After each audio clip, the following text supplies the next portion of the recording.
Për herë të parë në historinë e tij, qyteti Vlorës po pajiset me një sistem modern hidrantësh rrugor që do të mundësojë automjeteve zjarfikse të furnizohen me ujë në mënyrë të menjëhershme gjatë rasteve të emergjencave. Ky projekt shënon një hap të rëndësishëm drejt forcimit të infrastrukturës së mbrojtjes nga zjarri dhe përmirësimit të sigurisë publike në qytetin bregdetar. Puna për vendosjen e hidrantëve ka nisur në disa rrugë, kryesisht në ato kryesore të qytetit, por gjithashtu edhe në brendësi të lagjeve të banuara, ku shpeshherë automjetet e zjarfikses kanë hasur vështirësi për të furnizuar me ujë gjatë ndërhyrjeve. Ky rrjet do të garantojë që shërbimi i zjarfikës të ketë akses të menjëhershëm në burimet e ujit, duke reduktuar ndjeshëm kohën e reagimit në rastet e zjarreve, qofshin ato në banesa, biznese apo në zona të hapura. Vendosja e hidrantëve është pjesë e një projekti më të gjerë për modernizimin e infrastrukturës urbane dhe përmirësimin e kushteve të jetesës në qytet.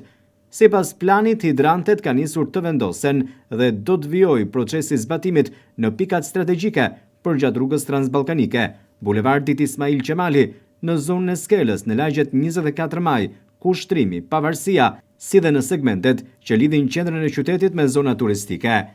Instalimi i tyre po kryhet nga specialistë, duke siguruar kështu që çdo pikë hidranti të jetë funksionale dhe i lidhur me rrjetin kryesor të furnizimit me ujë.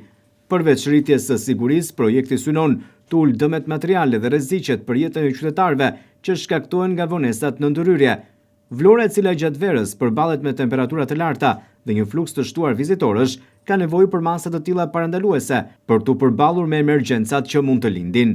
Vlen të theksohet se së fundmi janë shtuar rastet e zjarreve në banesa, ku jetojnë kryesisht të moshuar të vetmuar, dhe vendosja e hidrantëve është një zgjidhje për çdo situatë që mund të ndodhë.